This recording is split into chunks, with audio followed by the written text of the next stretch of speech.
اعوذ باللہ من الشیطان الرجیم، بسم اللہ الرحمن الرحیم۔ السلام علیکم ورحمۃ اللہ وبرکاتہ۔ حضرت آدم علیہ السلام۔ حضرت آدم علیہ السلام دنیا میں اللہ تعالیٰ کے پہلے انسان اور پہلے ہی نبی ہیں۔ حضرت آدم علیہ السلام کو ابو البشر یعنی انسانوں کا باپ بھی کہتے ہیں۔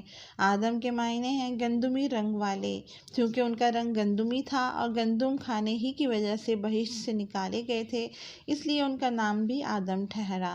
جب اللہ تعالیٰ نے حضرت آدم علیہ السلام کو پیدا کرنے کا ارادہ کیا تو فرشتوں نے کہا، باری تعالیٰ، کیا تو اس کو نائب بنائے گا جو دنیا میں فساد اور خون ریزی کرے گا؟ اللہ تعالیٰ نے فرمایا، اے فرشتوں، تم نہیں جانتے جو میں جانتا ہوں۔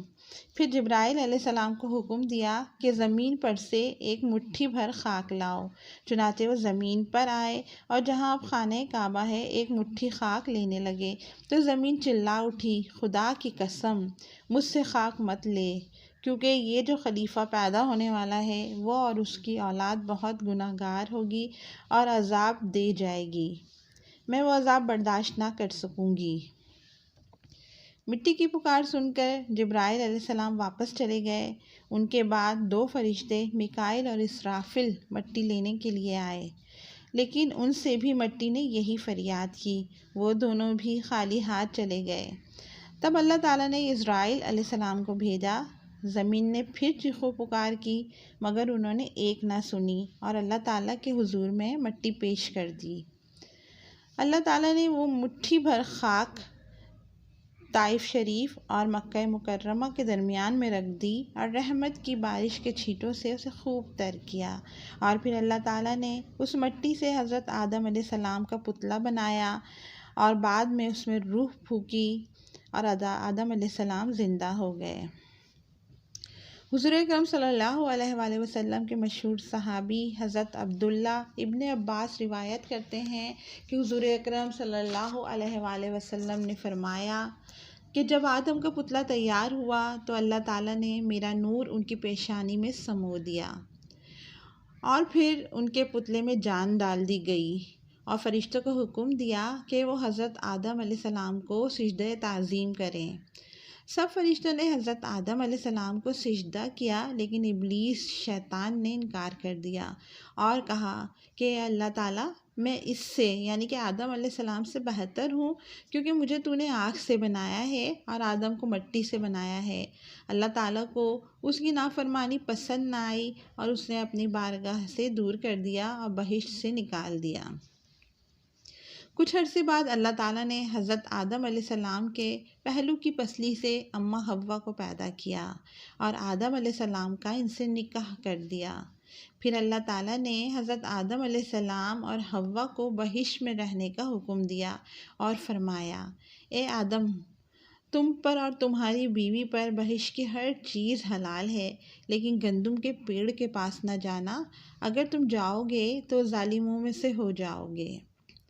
شیطان ابلیس نے جب آدم علیہ السلام کی ٹھاٹ دیکھے تو جل ہی گیا، بہشت میں جانے اور انہیں ورگلانے کے منصوبے باندھنے لگا۔ بہت سوچ بچار کے بعد اس نے ایک سانپ کو اپنے ساتھ ملایا اور بہانے سے بہشت میں داخل ہو گیا اور اس پیڑ کے پاس پہنچ گیا جس کا پھل گندم کھانے سے اللہ تعالیٰ نے حضرت آدم علیہ السلام کو منع فرمایا تھا۔ ایک روز موقع پا کر اماں حوا کے پاس جا کر رونے لگا۔ حوا نے رونے کا سبب پوچھا تو بولا، اس لیے روتا ہوں کہ جو اس پیڑ کا پھل کھائے گا وہ ہمیشہ بہشت میں رہے گا۔ اماں حوا نے فریب کھا کر ایک دانہ خود کھا لیا اور 2 دانے حضرت آدم علیہ السلام کو کھلا دیے۔ اس نافرمانی پر اللہ تعالیٰ نے حضرت آدم علیہ السلام اور اماں حوا کو بہشت سے نکال کر ایک کوہستان جزیرہ سرندیب میں ڈال دیا اور دوسرے کو خراساں میں۔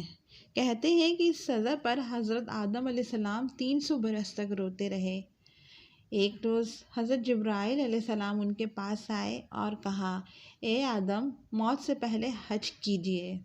موت کا نام سنتے ہی حضرت آدم علیہ السلام عرفات میں گئے اور وہاں اماں حوا کو جدے کی طرف سے آتے ہوئے دیکھا۔ دونوں مل کر زاروں قطار رونے لگے اور اپنے رب کے حضور سجدے میں گر گئے اور کہا، اے اللہ، اس پیارے نام کے صدقے میں جو تیرے عرش معلی پر تیرے نام کے ساتھ لکھا ہے، یعنی کہ لا الہ الا اللہ محمد الرسول اللہ، میرا گناہ معاف کر دے۔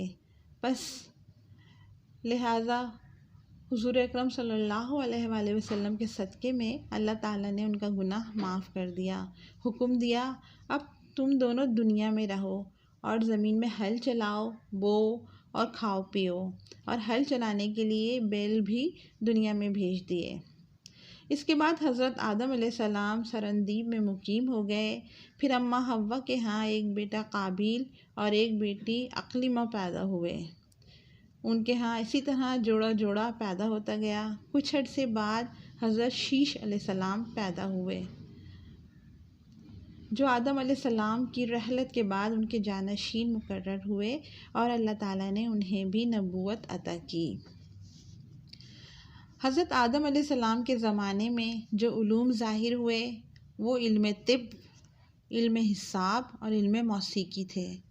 اہم پیشہ اس وقت کا زراعت تھا۔ حضرت آدم علیہ السلام کی اولاد کی تعداد بعض روایات میں 120 اور بعض روایات میں 40 تھی۔ ان میں سے نصف لڑکے اور نصف لڑکیاں تھیں۔ اس اولاد میں حضرت آدم کے وصال کے وقت ان کی نسل سے موجود زندہ افراد کی تعداد تقریباً 40,000 تھی۔ ایک زمانے تک حضرت آدم علیہ السلام اور حوا کی قبریں کوہ سرندیب میں موجود رہیں، یہاں تک کہ طوفان نوح آیا۔ اللہ تعالیٰ نے حکم دیا حضرت نوح علیہ السلام کو، تو انہوں نے حضرت آدم اور حوا کی ہڈیاں کشتی میں رکھ لیں۔ بعد میں حضرت خضر علیہ السلام نے ان کو بیت المقدس میں دفن کیا۔ میرے عزیز ساتھیوں، یہ مختصر سی کہانی حضرت آدم علیہ السلام کی تھی۔